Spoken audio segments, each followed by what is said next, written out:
Olá, alunos! Iniciamos mais um vídeo, desta feita trazendo o tema dinâmica populacional. Antes de mais nada, vamos conceituar população sobre a ótica da biologia. Se lermos um dicionário, população, vamos encontrar um conjunto de pessoas que moram num lugar, numa região ou num país. Já a biologia afirma o seguinte, que população é um conjunto de indivíduos da mesma espécie que vivem em um mesmo espaço, no mesmo intervalo de tempo. Essa definição é importante porque as populações podem sofrer modificações ao longo do tempo. É o que em biologia chamamos especiação. De acordo com o IBGE, em 2015, o Brasil alcançou 205 milhões de habitantes. Como a nossa área é de 8.514.000 quilômetros quadrados, a 24,1 por quilômetro quadrado. Este indicador chama-se densidade populacional, também chamado de densidade demográfica. Determinados fatores podem aumentar ou diminuir a densidade demográfica. Os fatores que tendem a aumentar a densidade demográfica são a natalidade, que é o número de indivíduos que nascem, e a imigração, que são números de indivíduos que entram para a população vindo de outros locais. Por sua vez, os fatores que diminuem a densidade demográfica é a mortalidade e a emigração, que é a saída de indivíduos desta população indo para outros locais. Este crescimento demográfico está diretamente relacionado com o potencial biótico desses indivíduos. Potencial biótico é a capacidade de reprodução de uma espécie em um ambiente que não lhe impõe dificuldades ao seu desenvolvimento. Portanto, o crescimento populacional depende da capacidade de reprodução desta população e o seu relacionamento com o ambiente, que é, ao mesmo tempo, provedor de recursos, alimento, água, abrigo e opositor de seu desenvolvimento. É isto que constitui a resistência ao meio. Como podemos entender isto melhor?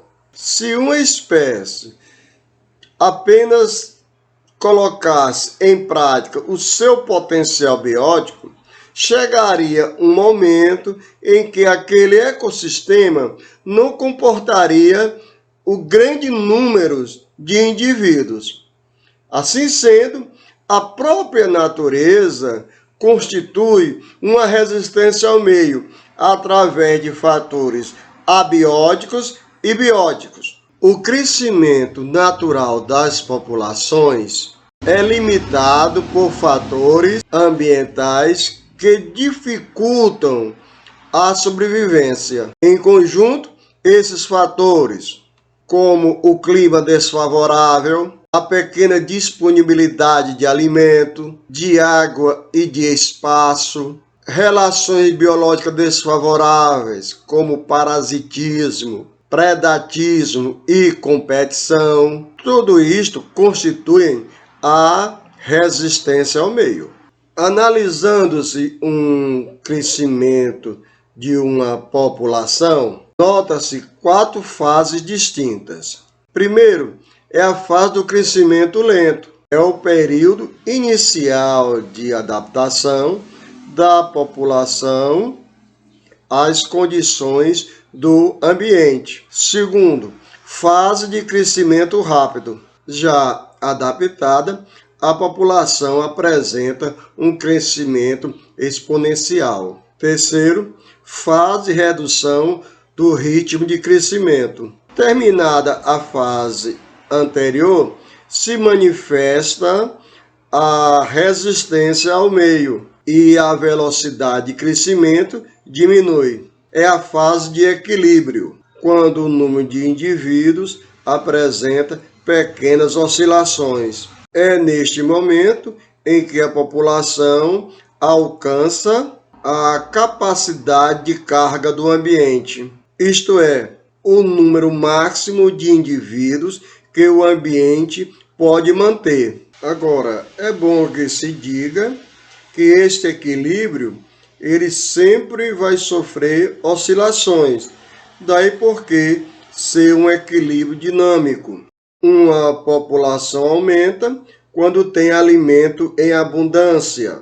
Inversamente, a escassez de alimento reduz o número de indivíduos por emigração, há um aumento de mortalidade e redução de natalidade. Fatores climáticos, como variações extremas de temperaturas, secas ou enchentes, podem afetar direta ou indiretamente as populações, comprometendo a fotossíntese e a produção de alimentos, embora prejudiciais, pelo menos para uma das espécies. As relações biológicas negativas, como predatismo, parasitismo, competição, entre outras, impedem que as populações cresçam em demasia,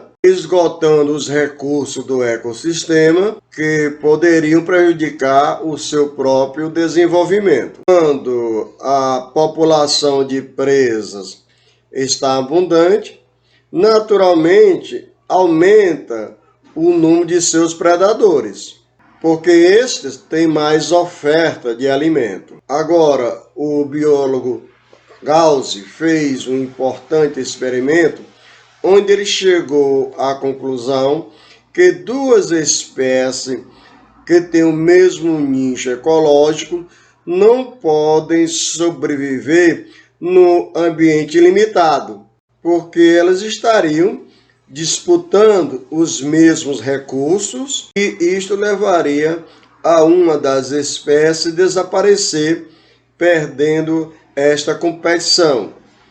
A esse experimento ele concluiu dando-lhe o nome de princípio de exclusão competitiva. Por hoje é só. Esperamos que esse vídeo possa ser importante na sua aprendizagem.